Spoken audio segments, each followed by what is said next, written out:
أعوذ بالله من الشيطان الرجيم. بسم الله الرحمن الرحيم. الحمد لله رب العالمين الرحمن الرحيم مالك يوم الدين إياك نعبد وإياك نستعين اهدنا الصراط المستقيم صراط الذين أنعمت عليهم غير اللہ کے نام سے بے حد مہربان انتہائی رحم والے. اصل تعریف اللہ کے لیے ہے جو تمام جہانوں کا پروردگار ہے، جو بے حد مہربان انتہائی رحم والا ہے، جو بدلے کے دن کا مالک ہے. ہم تیری ہی عبادت کرتے ہیں اور تجھ ہی سے مدد چاہتے ہیں. ہمیں سیدھے راستے پر چلا، ان لوگوں کے راستے پر جن پر تیرا انعام ہوا، جو مغضوب علیہم نہیں ہیں، جن پر نہ تیرا غضب ہوا اور نہ جو گمراہ ہوئے. یہ مبارک سورۃ الفاتحہ ہے. اسے فاتحۃ الکتاب بھی کہتے ہیں. قرآن کریم کا آغاز اسی مبارک سورت سے ہوتا ہے، اس لیے اس کا نام الفاتحہ رکھا گیا. اس کا ایک اور نام ام القرآن بھی ہے. یہ قرآن کریم کی اصل ہے، قرآن کریم کی جڑ بنیاد ہے، اور قرآن کریم کے مضامین کا خلاصہ اللہ رب العزت نے اس مبارک صورت میں بیان فرمایا ہے، اور اسی صورت کی پوری تشریح اللہ کا یہ پورا کلام ہے. اس لیے اس کا ایک نام ام القرآن بھی ہے. اس کا ایک اور نام السبع المثانی بھی ہے. اس میں چونکہ 7 آیتیں ہیں اور وہ آیتیں دہرا کر پڑھی جاتی ہیں، بار بار پڑھی جاتی ہیں. نمازوں میں سورہ فاتحہ کا پڑھنا فرض قرار دیا گیا ہے، اور یہ ہر نماز میں یہ سورت دہرائی جاتی ہے. اور شاید قرآن کریم کا جو حصہ سب سے زیادہ تلاوت کیا جاتا ہے وہ یہی مبارک حصہ ہے. تو اس کا ایک اور نام سبع مثانی بھی ہے. خود قرآن کریم کو بھی اللہ تعالیٰ نے مثانی فرمایا ہے کہ وہ اللہ کا کلام بار بار پڑھا جائے، دہرا کر پڑھا جائے. اور سورہ فاتحہ کو بھی اللہ نے السبع المثانی فرمایا ہے. قرآن کریم کے تعلق سے اللہ تعالیٰ کا ارشاد ہے، اللہ نزل احسن الحدیث کتابا متشابہا مثانی، کہ اللہ تعالیٰ نے سب سے بہترین بات اتاری، ایسی کتاب اللہ تعالیٰ نے اتاری جس کے مضامین ایک دوسرے سے ملتے جلتے ہیں، اور وہ کتاب بار بار دہرائی جاتی ہے، بار بار پڑھی جاتی ہے. اور سورہ فاتحہ کے تعلق سے اللہ نے یہ بات ارشاد فرمائی، وَلَقَدْ آتَيْنَاكَ سَبْعًا مِّنَ الْمَثَانِي وَالْقُرْآنِ الْعَظِيمِ. اے محمد صلی اللہ علیہ وسلم، ہم نے آپ کو 7 آیات دی ہیں جو بار بار دہرائی جاتی ہیں، اور ہم نے آپ کو پورا قرآن عظیم عطا فرمایا ہے. السبع المثانی سے مراد بالاتفاق سورہ فاتحہ ہے. اس مبارک صورت میں داخل ہونے سے پہلے خود قرآن کریم کے تعلق سے کچھ بنیادی باتیں ذہن نشین کر لینا ضروری ہے. سب سے پہلے یہ جانا جائے کہ اللہ تعالیٰ نے اپنا ایک کلام کس کے لیے اتارا ہے. قرآن کریم میں خود جب ہم دیکھتے ہیں تو اللہ نے یہ بات واضح فرمائی ہے، اور سورۃ الناس کی تفسیر کے دوران ہم نے اسے بتایا تھا کہ اللہ کا یہ کلام انسانوں کے لیے اتارا گیا ہے.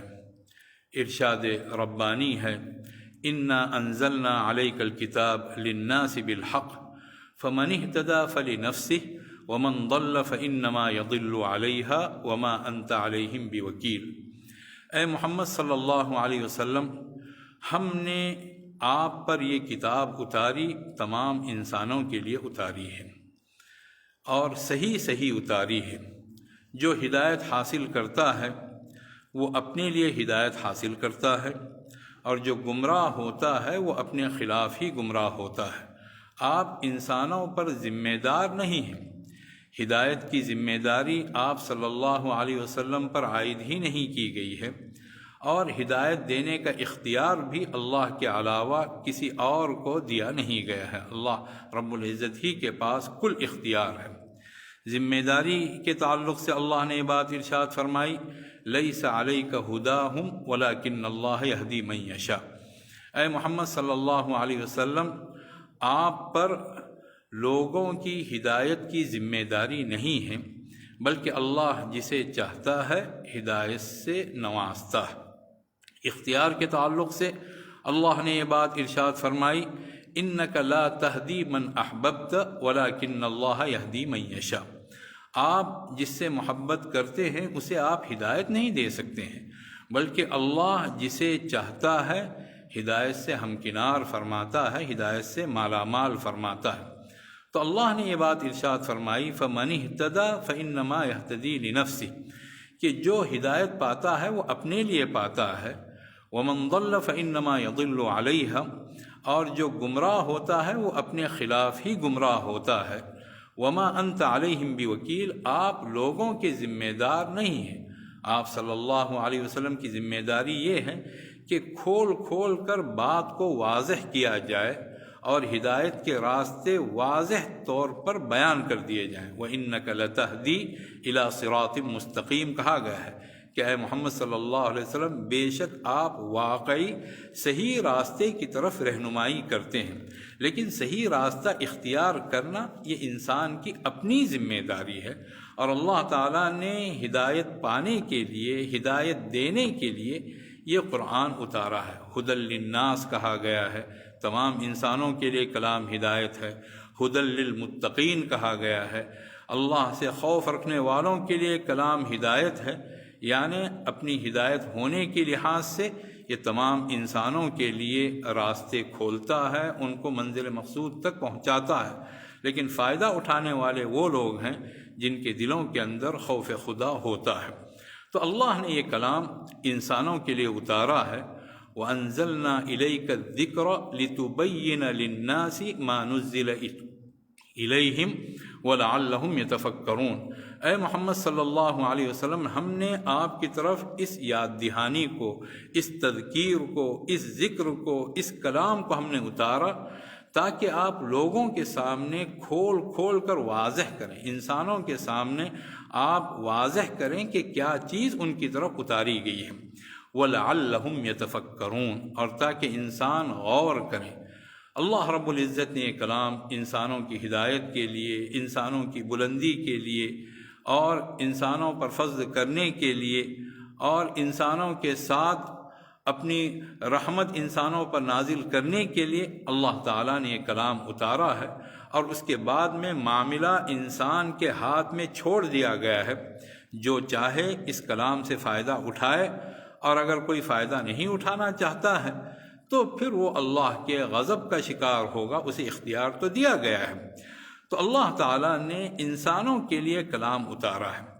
اور یہ قرآن کیوں نازل کیا گیا ہے؟ قرآن کریم نے جا بجا اس سلسلے میں بھی اپنی بات واضح کی ہے کہ اللہ کا یہ کلام آخر کیوں نازل ہوا۔ اللہ کے کلام کے نزول کے متعدد مقاصد بیان کیے گئے ہیں۔ سب سے بڑا مقصد تو یہی ہے کہ انسان ہدایت یافتہ بن جائے، انسان اللہ رب العزت کے اس راستے کو پا لے جس راستے کو اختیار کرنے کے بعد وہ سیدھے اللہ تک پہنچ جاتا ہے۔ ھدی للمتقین، ھدی للناس کہا گیا، ان ربی علی صراط مستقیم بھی کہا گیا، بے شک میرا رب صحیح راستے پر ہے۔ وہ صحیح راستہ اللہ کا کلام دکھاتا ہے، اور اس راستے پر جو چلے گا وہ اللہ کی مرضی تک پہنچ جائے گا، اللہ کی رحمت تک پہنچ جائے گا، اللہ کی مغفرت تک پہنچ جائے گا، اللہ کی طرف سے ملنے والی برکت تک پہنچ جائے گا، اللہ کی جنت تک پہنچ جائے گا، وہ اللہ کی ذات تک پہنچ جائے گا۔ تو اللہ تعالیٰ نے اپنا ایک کلام انسانوں کے لیے اتارا اور ہدایت دینے کے لیے اللہ تعالیٰ نے اتارا ہے۔ ان ھذا القرآن یہدی للتی ہی اقوم، بے شک یہ قرآن اس چیز کی طرف رہنمائی کرتا ہے جو چیز سب سے زیادہ درست ہے، سب سے زیادہ واضح ہے، سب سے زیادہ سچی ہے، سب سے زیادہ ٹھیک ہے، سب سے زیادہ مستقیم ہے، اس چیز کی طرف یہ قرآن ہدایت کرتا ہے۔ وَيُبَشِّرُ الْمُؤْمِنِينَ الَّذِينَ يَعْمَلُونَ الصَّالِحَاتِ أَنَّ لَهُمْ أَجْرًا كَبِيرًا، اور ان لوگوں کے لیے قرآن بشارت ہے جو نیک کام کرتے ہیں، ان کے لیے اللہ کا وعدہ یہ ہے کہ ان کے لیے بہت بڑا اجر ہوگا، اتنا بڑا اجر ہوگا کہ انسان اس اجر کی کیفیت اور اس اجر کی کمیت کو جب تک وہ دیکھ نہ لے اس وقت تک سمجھ نہیں سکے گا۔ اللہ رب العزت کی طرف سے یہ وعدہ ہے۔ تو اللہ تعالیٰ نے یہ کلام ہم سب پر اتارا ہے، ہمارے لیے اللہ تعالیٰ نے کلام اتارا ہے، اور اللہ نے اس قرآن کے نزول کا ایک مقصد یہ بھی بتایا ہے کہ اس کے ذریعے سے دلوں کو مضبوطی حاصل ہوتی ہے۔ ایک طرف اللہ تعالیٰ نے اپنے رسول صلی اللہ علیہ وسلم سے یہ بات ارشاد فرمائی، كَذَلِكَ لِنُثَبِّتَ بِهِ فُؤَادَكَ، ہم نے قرآن کو بتدریج اتارا تاکہ اے محمد صلی اللہ علیہ وسلم ہم آپ کے دل کو مضبوط کریں، آپ کے دل کو اور طاقت بخشیں اور قوت عطا کریں۔ واقعات جو اللہ تعالیٰ نے پیش فرمائے، ان واقعات کے تعلق سے بھی اللہ نے یہ بات ارشاد فرمائی، وَكُلًّا نَقُصُّ عَلَيْكَ مِنْ أَنْبَاءِ الرُّسُلِ مَا نُثَبِّتُ بِهِ فُؤَادَكَ، کہ اے محمد صلی اللہ علیہ وسلم رسولوں کے جو قصے ہم آپ کے سامنے پیش کر رہے ہیں، یہ اس لیے پیش کر رہے ہیں تاکہ آپ کے دل کو اور ہم مضبوط کریں اور طاقت عطا کریں اور قوت عطا کریں، آپ کو اور ثابت قدمی بخشیں، اس کے لیے ہم اس طرح کے واقعات پیش کرتے ہیں۔ اللہ کے رسول صلی اللہ علیہ وسلم کے ساتھ ساتھ تمام اہل ایمان کے لیے بھی اللہ تعالیٰ نے اس کلام کے ذریعے سے مضبوطی کا سامان فرمایا ہے، اور آن حضرت صلی اللہ علیہ وسلم سے کہا گیا ہے کہ آپ اس کا اعلان کریں، قُلْ نَزَّلَهُ رُوحُ الْقُدُسِ مِنْ رَبِّكَ لِيُثَبِّتَ الَّذِينَ آمَنُوا وَهُدًى وَبُشْرَى لِلْمُسْلِمِينَ۔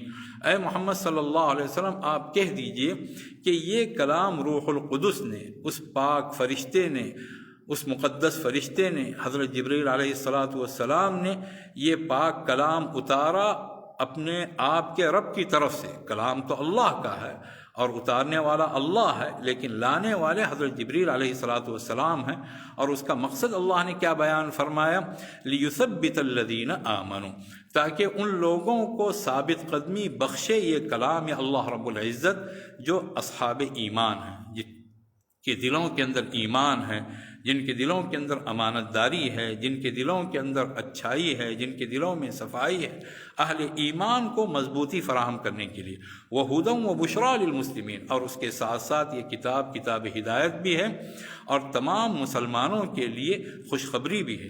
اللہ رب العزت نے اپنی اس کتاب کو کتاب تدبر بنایا ہے، کتاب تعقل بنایا ہے، کتاب تفکر بنایا ہے، کتاب تذکر بنایا ہے۔ انسان اس کتاب کو پڑھے اور غور کرے، کائنات کے مقصد کو سمجھے، اپنی ذات کے مقصد کو سمجھے، اور اللہ تعالیٰ نے انسان کو دنیا میں کیوں بھیجا ہے انسان اس پر غور کرے، اور جس کام کے لیے اللہ رب العزت نے بھیجا ہے اس کام کے لیے اپنے آپ کو فارغ کر دے۔ دنیا کی جتنے بھی الٹے سیدھے تماشے ہیں ان تماشوں میں وہ اپنے آپ کو برباد نہ کرے۔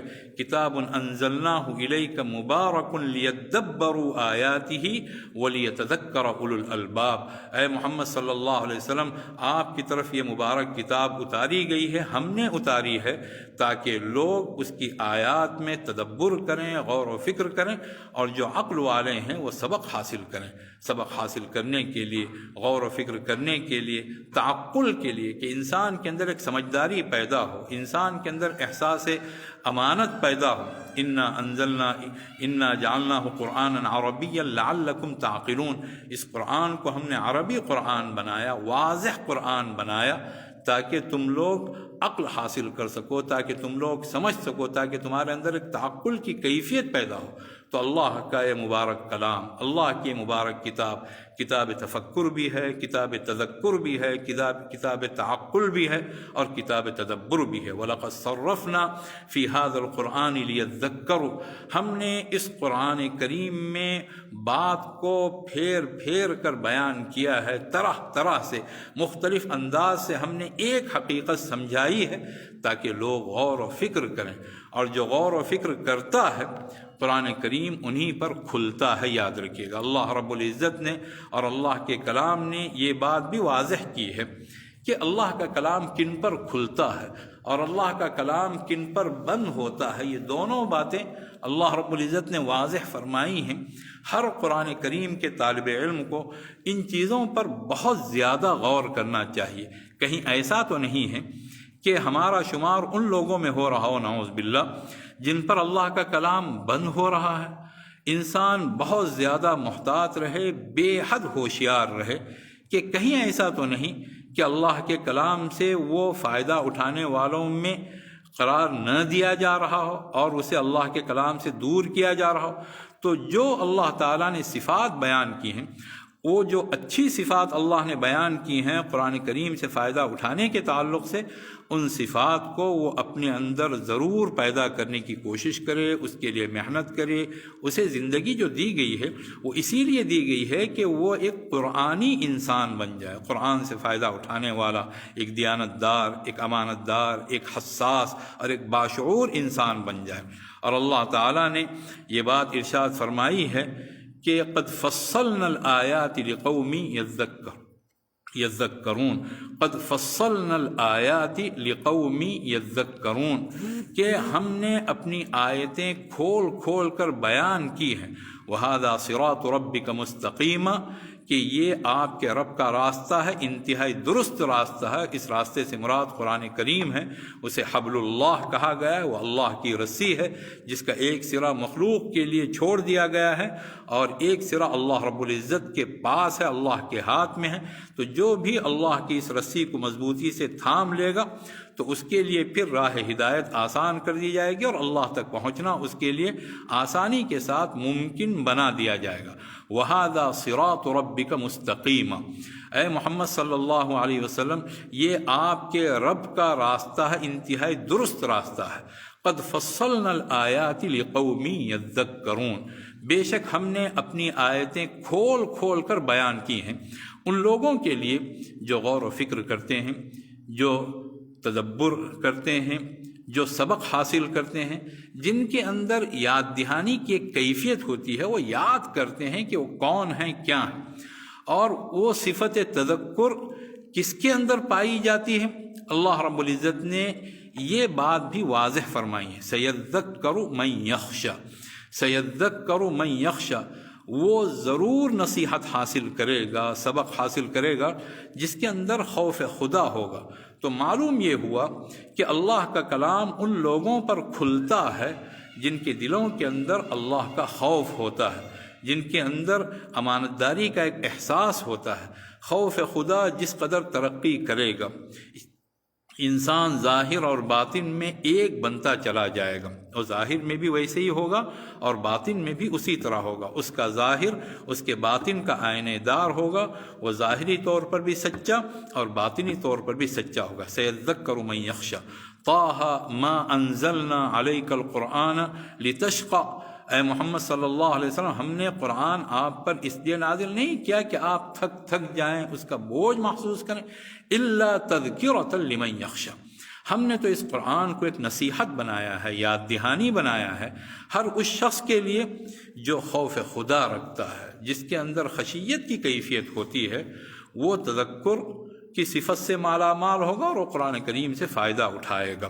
فذکر بالقرآن من یخاف وعید، اللہ رب العزت کا ارشاد ہے کہ اس قرآن کے ذریعے سے آپ یاد دلاتے جائیے۔ کسے یاد دلائیے؟ ہر اس شخص کو یاد دلائیے جو میری وعید سے ڈرتا ہے۔ تو بات گھوم پھر کر آتی ہے خوف خدا کی طرف، اور پہلی ہی جو آیت ہے اللہ تعالیٰ نے قرآن کریم کو جو ہدایت بتایا ہے وہ ہدایت انہی لوگوں کے لیے ہے جن کے اندر اندر خوف خدا ہوتا ہے۔ الف لام میم ذالک الکتاب لا ریب فیہ ھدی للمتقین، کہ الف لام میم یہی ہے اصل کتاب، اس میں کوئی شک نہیں، اور یہ سراسر ہدایت ہے ان لوگوں کے لیے جن کے دلوں کے اندر اللہ کا خوف ہوتا ہے، اللہ کا تقوی ہوتا ہے۔ تو خوف خدا یہ اصل بنیاد ہے، اس کے ذریعے سے اللہ کا کلام کھلتا چلا جاتا ہے، اور اس کے ذریعے سے پھر اللہ کے کلام کو جذب کرنا، اللہ کے کلام کو سمجھنا، اللہ کے کلام پر عمل کرنا، اللہ کے کلام کی دعوت دینا، ہر چیز انسان کے لیے آسان کر دی جاتی ہے۔ انما تنذر الذین یخشون ربهم بالغیب واقاموا الصلاۃ، اے محمد صلی اللہ علیہ وسلم آپ انہی کو تو ڈرا سکتے ہیں جو بن دیکھے اپنے رب کا خوف رکھتے ہیں۔ من خشی الرحمن بالغیب وجاء بقلب منیب، جنت بھی ایسے لوگوں سے قریب کی جائے گی۔ وَأُزْلِفَتِ الْجَنَّةُ لِلْمُتَّقِينَ غَيْرَ بَعِيدٍ، کہ جنت قریب کی جائے گی متقین کے اور بالکل نزدیک لائی جائے گی۔ هَذَا مَا تُوعَدُونَ لِكُلِّ أَوَّابٍ حَفِيظٍ، اور یہ کہا جائے گا کہ یہ وہی جنت ہے جس کا تم سے وعدہ کیا جا رہا تھا۔ یہ جنت ہر اس شخص کے لیے ہے جو پلٹ کر اللہ کی طرف آتا ہو، اور جو اپنی خوب حفاظت کرتا ہو، اور جو اپنی دیکھ ریکھ رکھتا ہو، اپنے تعلق سے وہ بہت حساس اور بیدار رہتا ہو، اس کے لیے ہے۔ پھر اللہ نے ان لوگوں کی تشریح فرمائی کہ اواب کون ہے، حفیظ کون ہے۔ من خشی الرحمن بالغیب، حفیظ وہ ہے اپنی دیکھ ریکھ کرنے والا، اپنی حفاظت کرنے والا وہ ہے جو بن دیکھے رحمان سے ڈرتا ہو۔ اور اواب کون ہے؟ وجاء بقلب منیب، جو بار بار اللہ کی طرف پلٹنے والا دل لے کر اللہ کے دربار میں آئے، ان کے لیے اللہ رب العزت کی جنت ہے۔ اور آخرت کی وہ جنت نمایاں کرنے سے پہلے دنیا کی جو اصل بنیادی جنت ہے قرآن کریم، اللہ تعالیٰ اس جنت کو کھول دیتا ہے۔ جو اللہ کے عذاب سے ڈرے، جو ایک ایک نشانی دیکھے فوراً اسے خدا یاد آ جائے اور وہ غفلت کی زندگی چھوڑ دے۔ اولم یروا الی ما بین ایدیہم وما خلفہم من السماء والارض ان نشأ نخسف بهم الارض او نسقط علیہم کسفا من السماء ان فی ذلک لآیۃ لکل عبد منیب۔ کیا لوگ دیکھتے نہیں اپنے سامنے اور اپنے پیچھے، آسمان اور زمین؟ آدمی اپنے سامنے دیکھے، اوپر آسمان ہے نیچے زمین ہے، پیچھے مڑ کر دیکھے اوپر آسمان ہے نیچے زمین ہے۔ اللہ کی جو مخلوق ہے، اس مخلوق کی حد بندی سے انسان جب نکل نہیں سکتا ہے، وہ اللہ رب العزت کے اختیار سے نعوذ باللہ کیسے نکل سکتا ہے؟ آسمان کے نیچے ہی ہے وہ، زمین کے اوپر ہے۔ اس دائرے سے جو اس انسان کو جو گھیر دیا گیا ہے، انسان اس سے جب نکل نہیں سکتا تو کیا وہ اللہ کی طاقت سے، اللہ کی قدرت سے، اللہ کی قوت سے، اللہ کی قہاری سے اور اللہ کی جباری سے، اللہ کی ملکیت سے، اللہ کی ملوکیت سے نعوذ باللہ کہ انسان باہر ہو سکتا ہے؟ ان نشأ نخسف بہم الارض، اگر ہم چاہیں تو وہیں بیٹھے بٹھائے اسے زمین میں دھسا دیں۔ او نسقط علیہم کسفا من السماء، اگر ہم چاہیں تو آسمان سے عذاب کے ٹکڑے نازل کر دیں۔ ان فی ذلک لآیۃ لکل عبد منیب، بے شک اس چیز میں ایک بہت بڑی نشانی ہے اس آیت میں، اور یہ جو بات کہی جا رہی ہے اس میں ایک بہت بڑی نشانی ہے ہر اس بندے کے لیے جو پلٹ کر اللہ کی طرف آنا چاہے۔ تو جن کے اندر صفت خشیت ہوتی، انہی میں صفت تذکر بھی پائی جاتی ہے، اور وہی اللہ کے کلام کو اچھی طرح سے سمجھتے ہیں، ان کے سامنے اللہ کا کلام کھل جاتا ہے۔ باقی وہ لوگ جن کے اندر ظلم کی کیفیت ہے نعوذ باللہ، جن کے اندر فسق اور فجور کی کیفیت اور اپنے فاسقانہ جو ان کی بد کرداری ہے، اپنی بد کرداری سے وہ جڑے ہوئے ہیں، اور کبھی ان کو خیال نہیں آتا ہے کہ اللہ والا بننا چاہیے، اللہ کے لیے اپنے آپ کو کھپانا چاہیے۔ اللہ نے کیا بات ارشاد فرمائی؟ یضل بہ کثیرا ویہدی بہ کثیرا، اللہ تعالیٰ اس کلام کے ذریعے سے یا اس کلام کی مثالوں کے ذریعے سے بہت ساروں کو گمراہ کرتا ہے اور بہت ساروں کو ہدایت دیتا ہے۔ پھر اللہ نے یہ بات بھی ارشاد فرمائی کہ گمراہ کون لوگ ہوتے ہیں؟ وما یضل بہ الا الفاسقین، اس کلام کے ذریعے سے اور اس کلام کی مثالوں کے ذریعے سے اللہ تعالیٰ بد کرداروں کو، فاسقوں کو، فاجروں کو اللہ تعالیٰ گمراہ کرتا ہے۔ جو فسق و فجور میں مبتلا ہے اور اپنے فسق کو وہ صحیح بھی سمجھتا ہے، تو پھر وہ قرآن کریم کی ہدایات سے محروم کر دیا جاتا ہے اور ہمیشہ کے لیے راد درگاہ کر دیا جاتا ہے۔ فلما زاغوا ازاغ اللہ قلوبہم، جب لوگ خود ٹیڑھے ہو گئے تو اللہ نے ان کے دلوں کو اور ٹیڑھا کر دیا۔ تو انسان خود سے یہ طے کر لے کہ اسے ہدایت یافتہ بننا ہے، اسے اللہ کے کلام کی تعلیمات سے اور اللہ کے کلام کے انعامات سے اسے مالا مال ہونا ہے۔ انسان اگر یہ طے کر لیتا ہے، اللہ کی طرف سے ہدایت کے دروازے کھول دیے جاتے ہیں۔ وَيَزِيدُ اللَّهُ الَّذِينَ اهْتَدَوْا هُدًى، اللہ تعالیٰ ان لوگوں کی ہدایت میں اضافہ کرتا ہے جو ہدایت کی راہ پر گامزن رہتے ہیں، جو ہدایت یافتہ ہوتے ہیں۔ والذین اہتدوا زادہم ھدی وآتاہم تقواہم، جو لوگ ہدایت یافتہ ہوتے ہیں، اپنی ہدایت کی قدر کرتے ہیں اور ہدایت کو پسند کرتے ہیں اور ہدایت کی قدر و قیمت سے واقف ہوتے ہیں۔ والذین اہتدوا، جو لوگ بھی ہدایت یافتہ ہیں، زادہم ھدی وآتاہم تقواہم، اللہ تعالیٰ ان کی ہدایت میں اور اضافہ کرتا ہے اور ان کا تقوی ان کو عطا فرماتا ہے۔ اللہ کی طرف سے ملنے والی صفت ہے تقوی کی صفت، اللہ نے ان کا تقوی کہا ہے، گویا کہ ہدایت کی وہ رغبت رکھتے ہیں تو گویا تقوی بھی ان کا ہوا، اور اللہ تعالیٰ ان کو متقی بناتا ہے، پرہیزگار بناتا ہے، اور تقوی کے جو درجات ہیں اللہ تعالیٰ ان پر ان کو چڑھاتا چلا جاتا ہے، اور اللہ رب العزت کے انتہائی پرہیزگار اور متقی بندے بنتے ہیں۔ پھر اس کا نتیجہ یہی نکلتا ہے کہ اللہ کا کلام ان کے سامنے کھلتا چلا جاتا ہے۔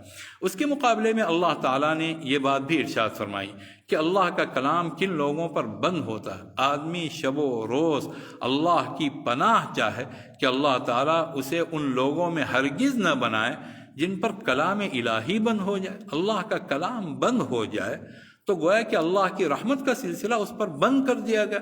پھر اس کا ٹھکانہ کہاں ہوگا یہ بتانے کی ضرورت نہیں، وہ کس قدر بد نصیب اور کس قدر حرمہ نصیب ہوگا، وہ کس قدر دھتکارا ہوا ہوگا، اس کی کوئی ایک انتہا نہیں ہے۔ اور اللہ تعالیٰ نے یہ بات بھی ارشاد فرمائی ہے، خاص طور پر جو لوگ تکبر کرتے ہیں، انسانوں میں اپنے آپ کو بڑا سمجھتے ہیں، دوسروں کو حقیر سمجھتے ہیں، اللہ کی ہدایات کی قدر نہیں کرتے ہیں، اللہ تعالیٰ نے یہ بات ارشاد فرمائی کہ میں اپنی آیات سے ان کو پھیر دوں گا، نہ میری آیات ان تک پہنچ سکیں گی نہ وہ میری آیات تک پہنچ سکیں گے۔ سأصرف عن آیاتی الذین یتکبرون فی الارض بغیر الحق وَإِن يَرَوْا كُلَّ آیَةٍ لَا يُؤْمِنُوا بِهَا وَإِن يَرَوْا سَبِيلَ الرُّشْدِ لَا يَتَّخِذُوهُ سَبِيلًا وَإِن يَرَوْا سَبِيلَ الْغَيِّ يَتَّخِذُوهُ سَبِيلًا۔ ان قریب ضرور بضرور میں اپنی آیات سے ان لوگوں کو پھیر دوں گا، کوئی ضرورت نہیں مجھے ایسے لوگوں کی، نہ میری آیات کو ان لوگوں کی ضرورت ہے، کوئی ضرورت نہیں ہے، میں اپنی آیات سے ان لوگوں کو پھیر دوں گا، ہٹا دوں گا، دور کر دوں گا، ایک کنارے لگا دوں گا جو زمین میں ناحق تکبر کرتے ہیں۔ پھر ان کی کیفیت کیا ہوتی ہے؟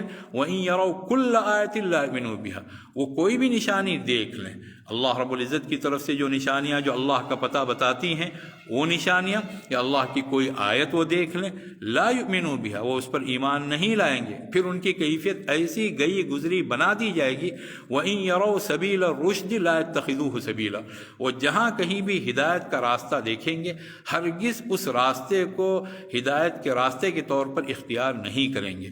وَإِن يَرَوْا سَبِيلَ الْغَيِّ يَتَّخِذُوهُ سَبِيلًا، اور جب کبھی وہ کوئی گمراہی کا راستہ دیکھیں گے فوراً اسے اپنا راستہ بنا لیں گے، گویا کہ وہ انسانوں میں ایک شیطان بنا دیے جائیں گے، ان کو ہر گمراہی پسند ہوگی، ہر بد راہی ان کو پسند ہوگی، غلط قسم کے راستے ان کو پسند ہوں گے، اور اچھا راستہ اللہ تک پہنچنے والا، اللہ تک پہنچانے والا راستہ ان کو مبغوض ہوگا اور ان سے وہ نفرت کرنے لگیں گے۔ اس طرح وہ راندے درگاہ کر دیے جائیں گے، گویا انسانوں میں ابلیس اور شیطان بنا دیے جائیں گے۔ تو تکبر ایسی مذموم صفت ہے کہ اس کے ذریعے سے پھر انسانوں پر اپنی بڑائی اور بالادستی وہ قائم کرنے کی کوشش کرتا ہے، دوسروں کو حقیر سمجھتا ہے، پھر یہی صفت اسے اللہ کی آیات سے بھی دور لے جاتی ہے۔ ایک تو یہ چیز ہے۔ دوسری چیز اللہ رب العزت نے جو ارشاد فرمائی وہ ہے غفلت۔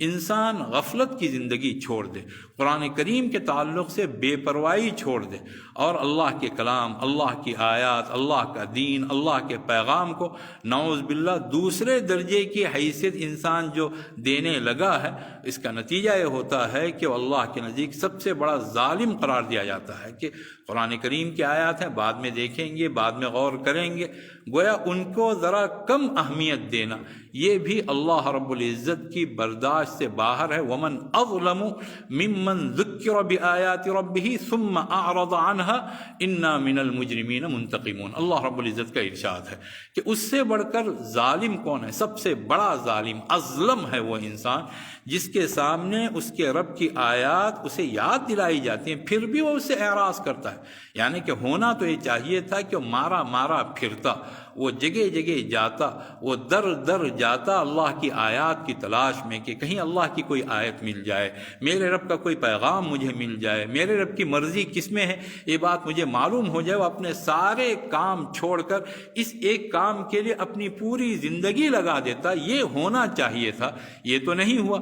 اللہ کی آیات خود اس کے پاس آئیں، اللہ کی آیات اسے یاد دلائی گئیں، پھر بھی وہ اس سے اعراض کرتا ہے کہ ہمیں اس کی ضرورت نہیں ہے، ہم اپنے طور پر ٹھیک ہے، ہم اپنی عقل سے اپنی زندگی کو سنبھال لیں گے، ہمیں اللہ کی عبادت کی ضرورت نہیں، ہمیں اللہ کی آیات کی ضرورت نہیں۔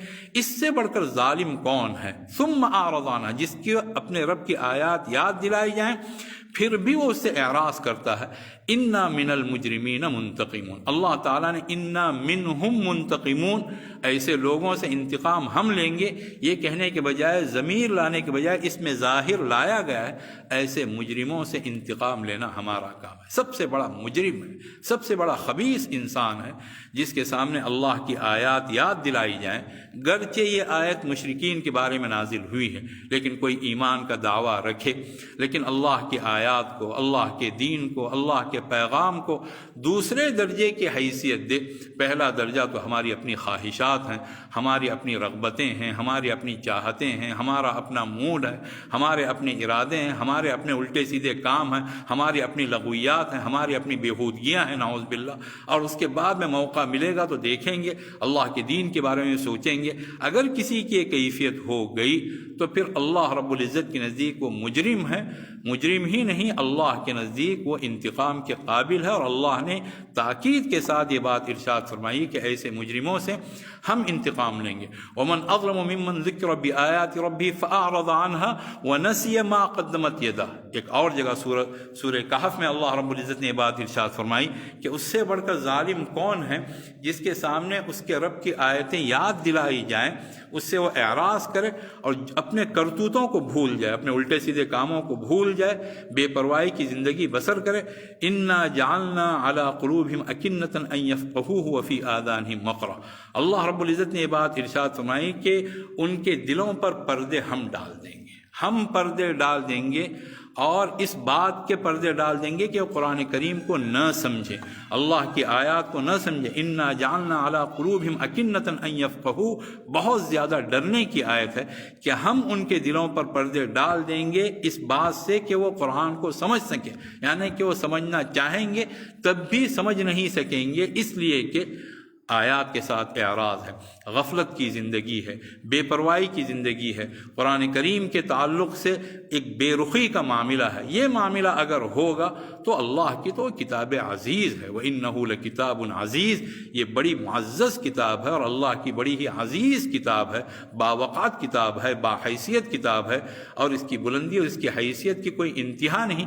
لا يأتيه الباطل من بین یدیہ ولا من خلفہ تنزیل من حکیم حمید، آگے سے باطل نہیں آ سکتا، پیچھے سے نہیں آ سکتا، اور یہ اللہ کی طرف سے اتاری ہوئی کتاب ہے۔ اس کے ساتھ اگر کسی کا معاملہ بے رخی کا ہے، اعراض کا ہے اور نظر انداز کرنے کا ہے، یا نعوذ باللہ ایک ثانوی حیثیت دینے کا اگر یہ معاملہ رہا تو پھر اللہ کے نزدیک وہ ظالم ہی نہیں، وہ اظلم بھی ہے، وہ مجرم بھی ہے۔ اور ظالموں کے لیے اللہ رب العزت کی ایک کتاب تباہی اور بربادی کا پیغام لاتی ہے۔ قرآن کریم سے یاد رکھیے گا، کوئی غیر متعلق نہیں رہ سکتا کہ نہ قرآن کریم ہمارے حق میں ہے نہ ہمارے خلاف ہے، بس وہ ایک الگ کتاب ہے اور ہماری زندگی الگ ہے، غیر متعلق نہیں ہو سکتا۔ وہ قرآن کریم سے متعلق رہے گا، لازماً رہے گا، یا تو اللہ کا کلام اس کے لیے کلام رحمت بنے گا، یا پھر اللہ کا کلام اس کے لیے کلام عذاب بنے گا۔ وَنُنَزِّلُ مِنَ الْقُرْآنِ مَا هُوَ شِفَاءٌ وَرَحْمَةٌ لِّلْمُؤْمِنِينَ وَلَا يَزِيدُ الظَّالِمِينَ إِلَّا خَسَارًا۔ ہم قرآن کریم کو اتارتے ہیں اور یہ قرآن کریم شفا بھی ہے اور اہل ایمان کے لیے رحمت بھی ہے، اور ظالموں کی تباہی میں، ظالموں کی بربادی میں، ظالموں کے خسارے میں اور ظالموں کی انتہا درجے کی جو تباہی ہلاکت میں یہ کلام اور اضافہ کرتا چلا جائے گا۔ کوئی غیر متعلق نہیں رہ سکتا۔ اللہ کا کلام یا تو اپنا مثبت اثر اس پر ڈالے گا یا اس کی منفی جو زندگی ہے اس انسان کی، اس کے نتیجے میں اللہ کا کلام اسے اللہ کی رحمت سے اور دور لے جائے گا۔ اس لیے ہر انسان اللہ کے کلام کو، جو کہ کلام رحمت ہے، کلام ہدایت ہے، کلام موعظت ہے اور کلام خشوع و خضوع ہے، اس کلام کو دل و جان سے وہ اختیار کرنے والا بنے اور ان تمام صفات سے اپنے آپ کو دور رکھے، فسق سے دور رہے، ظلم سے دور رہے اور اس کے ساتھ ساتھ وہ خیانت سے دور رہے۔ امانت داری حقیقت میں سب سے پہلے اتاری گئی۔ امانت داری نزلت الامانۃ فی جذر قلوب الرجال، حدیث پاک کے الفاظ ہیں۔ امانت داری اور دیانت داری یہ مردوں کے دلوں کی جڑوں میں یہ چیز اتاری گئی۔ انسان کو پہلے امین بنایا گیا، فنزل القرآن ثم نزل القرآن فعلموا من الکتاب وعلموا من السنہ، پھر اس کے بعد میں قرآن کریم اتارا گیا اور انہوں نے اللہ کے کلام کا علم حاصل کیا اور سنت رسول کا علم حاصل کیا۔ تو اصل بنیادی چیز یہ کہ انسان دل کا امانت دار بنے، دل کا سچا بنے اور ایک امانت پر مبنی وہ زندگی بسر کرے، اپنی ذمہ داریوں کا احساس ہو، تو پھر اللہ کا کلام اس پر اثر انداز ہوتا چلا جائے گا اور اللہ کے کلام سے اس طرح وہ منور ہوگا کہ نور ہی نور اوپر اور ہر طرف دائیں بائیں اور دل کے اندر باہر وہ ایک نورانی کیفیت میں وہ زندگی بسر کرے گا۔ اور یہ بات بھی یاد رکھنے کی ہے کہ ہمارے اور آپ کے آقا حضرت محمد مصطفیٰ صلی اللہ علیہ وسلم نے امانت داری کے تعلق سے یہ بات ارشاد فرمائی کہ سب سے پہلی چیز جسے تم کھو دو گے وہ امانت داری ہے۔ بہت زیادہ انسان اللہ سے دعا کرتا رہے، اللہ سے ڈرتا رہے کہ اس کا شمار ان لوگوں میں نہ ہو جو لوگ امانت کے احساس سے خالی ہوتے ہیں، دیانت داری سے خالی ہوتے ہیں۔ لا ایمان لمن لا امانت لہ، حدیث پاک کے الفاظ ہیں، جس میں امانت داری نہیں اس میں ایمان نہیں، ولا دین لمن لا عہد لہ، جس میں عہد کی پاسداری نہیں اس میں دین نام کی کوئی چیز نہیں۔ اول ما تفقدون من دینکم الامانہ، رسول اکرم صلی اللہ علیہ وسلم کا ارشاد ہے کہ اپنے دین میں جس چیز کو سب سے پہلے تم کھو بیٹھو گے، جسے تم کھو دو گے، وہ امانت داری ہے۔ آج انسان غور کرے، معمولی چیزوں کے لیے انسان اپنا ایمان بیچ رہا ہے کہ بادروا بالاعمال الصالحہ، بات لمبی ہو رہی ہے کہ عمل صالح کی طرف لپکو، جلدی کرو، اور وہ عمل صالح امانت داری کے احساس کے ساتھ ہونے چاہیے۔ فَسَتَكُونُ فِتَنٌ كَقِطْعِ اللَّيْلِ الْمُظْلِمِ، عن قریب ایسے فتنے آئیں گے جو تاریک رات کے ٹکڑوں کی طرح ہوں گے، ایک فتنہ گیا، دوسرا آیا، تیسرا آیا، اور اس طرح تاریکی میں مسلسل اضافہ ہوتا چلا جائے گا۔ ان تاریکیوں کو دور کرنا ہے تو عمل صالح کے ذریعے سے، عقائد صحیحہ کے روشنیوں کے ذریعے سے ان تاریکیوں کے پردوں کو پھاڑ دیا جائے۔ یصبح الرجل مؤمنا ویمسی کافرا ویمسی مؤمنا ویصبح کافرا یبیع دینہ بعرض من الدنیا، آدمی صبح کے وقت مومن ہوگا، شام ہوتے ہوتے کافر ہو جائے گا، اور شام کے وقت کافر ہوگا، صبح کے وقت مومن ہوگا۔ جس طرح آدمی کھانا کھاتا ہے، پانی پیتا ہے، لباس تبدیل کرتا ہے، اس طرح وہ دین کو تبدیل کرتا رہے گا۔ جب جی چاہا ایمان والا بن گیا، جب جی چاہا ایمان کو چھوڑ دیا، ایمان کی کوئی حیثیت اس کے نزدیک نہیں ہوگی۔ یبیع دینہ بعرض من الدنیا، اور دنیا کے معمولی سامان کی خاطر وہ اپنے دین کو بیچ دے گا۔ تو انسان امانت دار بنے، دیانت دار بنے، اللہ رب العزت کی مدافعات اسے حاصل ہوگی۔ ان اللہ یدافع عن الذین آمنوا ان اللہ لا يحب كل خوان کفور، بے شک اللہ تعالیٰ اہل ایمان کی طرف سے خود مدافعات کرتا ہے، خود ان کی حمایت کرتا ہے، خود ان کی حفاظت کرتا ہے، ان کا دفاع کرتا ہے، لیکن کب؟ ان اللہ لا يحب كل خوان کفور، اللہ تعالیٰ کو نفرت ہے ہر اس شخص سے جس کے اندر خیانت پائی جاتی ہے، جو امانت دار نہیں، بہت بڑا خائن ہے۔ ان اللہ لا يحب من كان خوانا اثیما، جو بہت بڑا خائن ہے، گنہگار ہے، اللہ تعالیٰ کو انتہا درجے نفرت ہے ایسے شخص سے۔ کفور کہا گیا جو ناشکرہ ہے۔ اللہ کی نعمتوں کا شکر ادا کیا جائے تو ان نعمتوں میں اضافہ ہوتا ہے۔ تو یہ ان پر قرآن کریم کھلتا بھی ہے، اور جو اس طرح کے لوگ ہیں جن کے اندر وہ منفی صفات ہوتی ہیں ان پر قرآن کریم بند ہوتا ہے۔ قرآن کریم جس طرح کتاب تدبر ہے، کتاب تعقل ہے، کتاب تفکر ہے، کتاب تذکر ہے، اسی طرح قرآن کریم کتاب خشیت بھی ہے، کتاب بکا بھی ہے، کتاب تأثر بھی ہے، اس کا اثر قبول کیا جائے، آدمی اچھی آواز سے قرآن کریم پڑھنے والا بنے، اس کے لیے محنت کرے، وہ تجوید کو حاصل کرے اور قرآن کریم کو اپنی آواز کو قرآن کریم کا خادم بنائے۔ زینوا ھذا القرآن باصواتکم کہا گیا ہے کہ اس قرآن کو اپنی آواز کے ذریعے سے مزین کرو، اسے آراستہ کرو، اسے سجاؤ، اسے سنوارو۔ اللہ کا کلام مخدوم ہے اور ہماری آواز اس کلام کی خادم بن جائے، اس کے لیے کوششیں کی جائیں اور قرآن کریم کا اثر انسان قبول کرے۔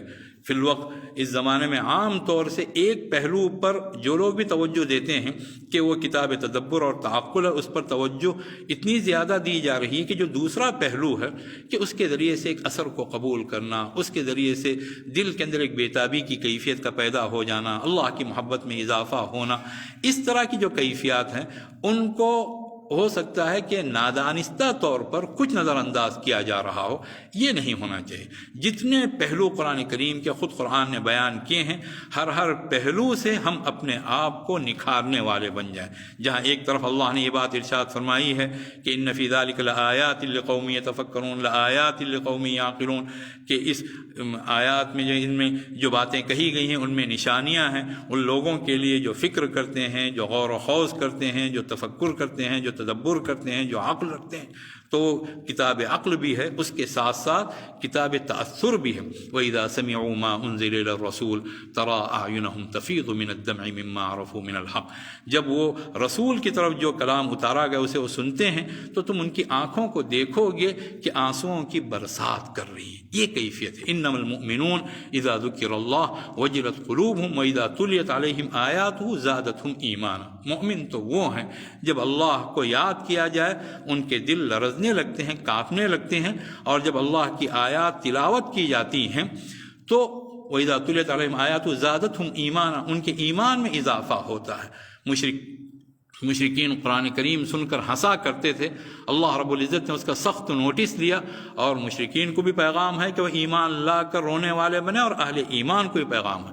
افمن ھذا الحدیث تعجبون وتضحکون ولا تبکون وانتم سامدون فاسجدوا للہ واعبدوا، کیا یہ بات سن کر تم تعجب کرتے ہو، ہنسی اڑاتے ہو، روتے نہیں ہو، اٹکھیلیاں کرتے ہو؟ فاسجدوا للہ، اللہ کے سامنے سجدہ ریز ہو جاؤ اور اللہ کی بندگی بجا لاؤ۔ ولا تبکون اذا تتلی علیہم آیات الرحمن خروا سجدا وبکیا، جب بھی رحمان کی آیتیں ان کے سامنے تلاوت کی جاتی ہیں وہ سجدہ ریز ہو جاتے ہیں، سجدے میں گر پڑتے ہیں، روتے ہوئے سجدے میں چلے جاتے ہیں۔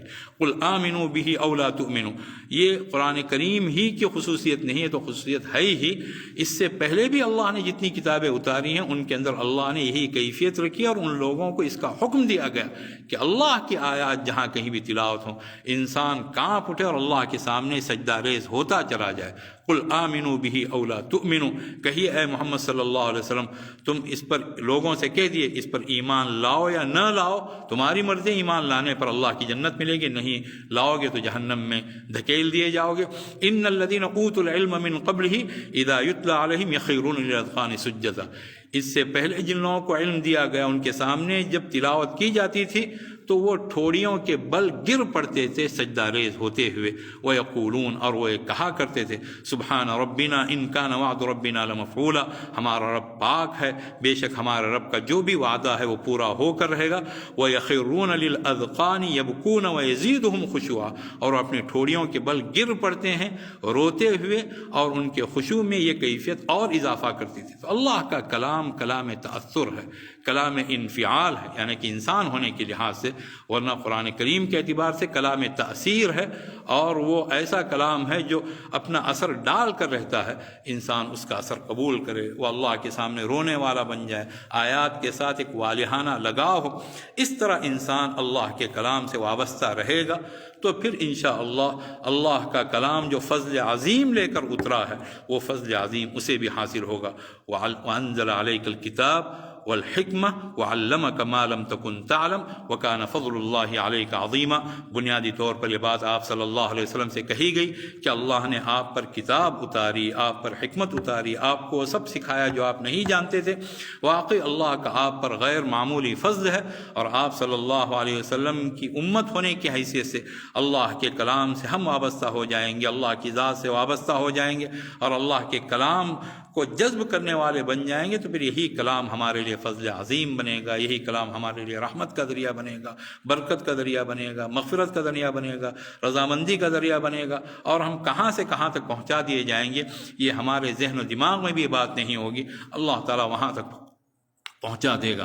تو قرآن کریم کو سیکھنا، قرآن کریم کو سکھانا، قرآن کریم سے وابستہ ہونا، قرآن کریم کو ذریعہ تبلیغ بنایا، لِأُنذِرَكُمْ بِهِ وَأُوحِيَ إِلَيَّ هَذَا الْقُرْآنُ لِأُنذِرَكُمْ بِهِ وَمَنْ بَلَغَ، میری طرف یہ قرآن وحی کیا گیا تاکہ میں اس قرآن کے ذریعے سے تمہیں ڈراؤں، اور جہاں تک کہ کلام پہنچے اس کے ساتھ ایک عالمی ذہن اللہ رب العزت نے بنایا ہے کہ انسان عالم میں جائے، جگہ جگہ جائے، اس کلام کا وہ حامل بنے، اس کلام کا وہ عالم بنے، اس کلام کا سب سے بڑھ کر وہ طالب علم بنے، اس کلام سے جو اللہ کی رحمتیں ہیں ان رحمتوں کو حاصل کرنے والا بنے، پھر اللہ تعالیٰ اسے جہاں چاہے وہاں پہنچا دے، وہ اللہ کی رحمت بن کر جائے گا، اور اللہ کی رحمت کو گویا بندوں تک پہنچانے والا اور اللہ کی رحمت کو عام کرنے والا وہ بنے گا۔ الرحمن علم القرآن، الرحمن علم القرآن، رحمان نے قرآن کریم سکھایا ہے۔ قرآن کریم کی تنہا صورت ہے جو اللہ کی صفت رحمان سے، اللہ کی صفت سے شروع ہو رہی ہے، اور اس صفت کے معنی بعد جو بات کہی گئی ہے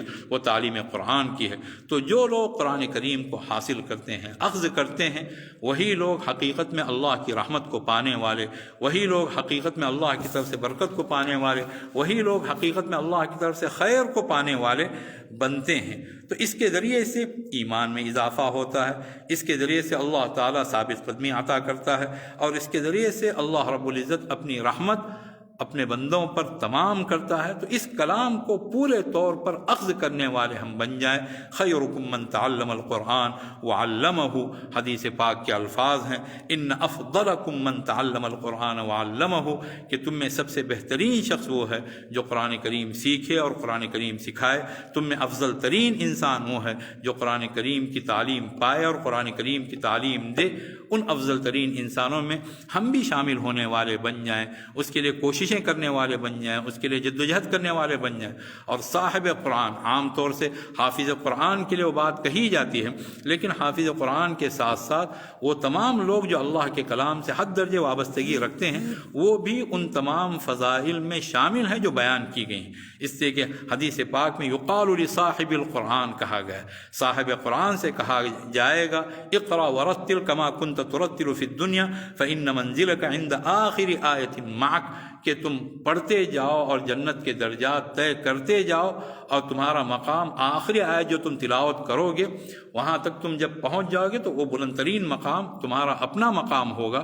تو اس میں صاحب القرآن کے الفاظ آئے ہیں۔ صاحب القرآن میں حافظ قرآن بھی ہے اور قرآن کریم کو بہت زیادہ پڑھنے والا بھی ہے۔ جن لوگوں کو حفظ قرآن کی دولت نہیں ملی وہ قرآن کریم کو بہت زیادہ پڑھنے والے بن جائیں، انشاءاللہ وہ بھی صاحب قرآن بن جائیں گے، اور پھر اللہ رب العزت کی طرف سے صاحب قرآن کے لیے جو بشارتیں ہیں ان بشارتوں کے وہ بھی مستحق بن جائیں گے۔ اسی طرح قرآن کریم پر عمل کرنے والے بنیادی شرط ہے یہ، اللہ کا کلام جو ہدایات دیتا ہے ان ہدایات کے مطابق ہم زندگی بسر کرنے والے بن جائیں، وہ بھی کیا ہے؟ صاحب قرآن ہے۔ حضور اکرم صلی اللہ علیہ وسلم نے اس کو معیار فضیلت قرار دیا ہے۔ ہم سب جانتے ہیں کہ شرف صحابیت ایک بہت بلند ترین فضیلت ہے، ہم یہ بھی جانتے ہیں کہ شرف شہادت ایک بلند ترین فضیلت ہے۔ جو صحابہ تھے جو غزوہ احد میں شہید ہوئے اور ان کو جب دفنانے کا موقع آیا، اور اس میں آپ صلی اللہ علیہ وسلم ایک ایک قبر میں دو کو رکھتے تھے، اس لیے کہ اس میں وہ تھی یعنی کہ وقت اس میں کم تھا اور اس میں ایک قبر میں دو کو دفن کیا جا رہا تھا، تو کسے مقدم رکھا جائے اس کے لیے آپ صلی اللہ علیہ وسلم نے جو معیار فضیلت طے فرمایا وہ معیار فضیلت قرآن کریم سے وابستگی تھا۔ حضرت صلی اللہ علیہ وسلم ارشاد فرماتے ایہم اکثر اخذا للقرآن، ان میں کون قرآن کریم کو زیادہ لینے والا تھا، جس کی طرف اشارہ کیا جاتا اسے لحد میں مقدم رکھتے۔ اس کا مطلب یہ ہوا کہ قرآن کریم سے وابستگی ایک بہت بلند ترین فضیلت ہے یہ، اور حضرت صلی اللہ علیہ وسلم نے اسے معیار فضیلت قرار دیا ہے۔ اور اخذا للقرآن کا مطلب یہی ہے، قرآن کریم کو یاد رکھنے والا، قرآن کریم کو بہت زیادہ پڑھنے والا، اور قرآن کریم پر دل و جان سے عمل کرنے والا، قرآن کریم سے پورے طور پر وابستہ رہنے والا۔ ہم اگر یہ چاہتے ہیں کہ خود بھی اچھے بنیں اور اپنی اولاد کی بھی ہم صحیح تربیت کریں، تو ان کو قرآن کریم کی تعلیم دیں، قرآن کریم سے وابستہ کریں۔ یہ جو ایک مادیت کا جو دور ہے، جو آہستہ آہستہ الحاد کے دور میں تبدیل ہو رہا ہے، بلکہ ہم آگے بڑھ کر یہ کہہ سکتے ہیں کہ ارتداد کا دور بنتا جا رہا ہے، اس میں اگر ہم اپنی اولاد کو ارتداد سے محفوظ رکھنا چاہتے ہیں، الحاد سے محفوظ رکھنا چاہتے ہیں، مادیت سے، غلط قسم کی مادیت سے محفوظ رکھنا چاہتے ہیں، تو پھر ان کو قرآن کریم سے وابستہ کرنا پڑے گا۔ اس کے لیے جتنی بڑی قیمت ہمیں دینی پڑ جائے دینی پڑے گی، اور ہم وہ کام کریں تو پھر ہم اللہ کے نزدیک مصلح قرار پائیں گے، اپنے گھر والوں کی اصلاح کرنے والے۔ ان کو نمازوں کا پابند بنائیں اور ان کو قرآن کریم سے وابستہ رکھیں۔ والذین یمسکون بالکتاب واقاموا الصلاۃ انا لا نضیع اجر المصلحین۔ جو لوگ اللہ کی کتاب کو مضبوطی سے تھامے رہتے ہیں، اس میں تعلیم و تعلم، اس میں تفقہ، اس میں پڑھنا پڑھانا، اس میں ترغیب دینا، اس میں تربیت کرنا، اس میں عمل کرنا، ساری چیزیں تمسک میں شامل ہیں، اور نمازوں کو قائم رکھتے ہیں، انا لا نضیع اجر المصلحین۔ ایسے اصلاح کرنے والوں کے اجر کو ہم ضائع نہیں کریں گے۔ وہ اپنے گھر کی اصلاح کرنے والا، اپنے اولاد کی تربیت کرنے والا، اپنے اولاد کی اصلاح کرنے والا وہ قرار پائے گا، اپنے معاشرے کی اصلاح کرنے والا اور اپنے آپ کی اصلاح کرنے والا وہ قرار پائے گا۔ ہمیں ان خطوط پر چلنا ہے، اور ان خطوط پر چلتے ہوئے جو اللہ رب العزت نے ہمارے لیے متعین فرمائی ہیں، اللہ کی رحمتوں کو حاصل کرنا ہے، اللہ کی طرف سے ملنے والی برکتوں کو حاصل کرنا ہے، اور اس قرآن کے ذریعے سے پورے عالم پر چھا جانا ہے۔ انسان اس کی کوشش کرے گا تو اللہ تعالیٰ اسے ایسا بنا دے گا کہ وہ پورے عالم میں دوسروں پر چھا جانے والا بنے گا۔ فلا تطع الکافرین، کافروں کا کہنا نہ مانے، وجاہدہم بہ جہادا کبیرا، اور اس کلام کے ذریعے سے پوری طاقت کے ساتھ، پوری قوت کے ساتھ، زبردست طریقے سے ان کے ساتھ جہاد کیا جائے۔ اور جہاد کا مطلب یہاں ہے کہ اپنی پوری کوششیں ان پر صرف کر دی جائیں، اور اللہ کے کلام کے زیر سایہ ان کو لانے کی کوشش کی جائے۔ جو بھی اس طرح کا کام کرے گا اور اللہ کے کلام سے وابستہ ہوگا، نہ صرف یہ کہ وہ زمانے کی فتنوں سے متاثر نہیں ہوگا، بلکہ اللہ تعالیٰ اسے مؤثر ترین بنائے گا۔ اللہ مجھے بھی توفیق دے، آپ حضرات کو بھی توفیق نصیب فرمائے۔ وآخر دعوانا ان الحمدللہ رب العالمین۔ کل انشاءاللہ سورہ فاتحہ کی ہم تفسیر پیش کریں گے۔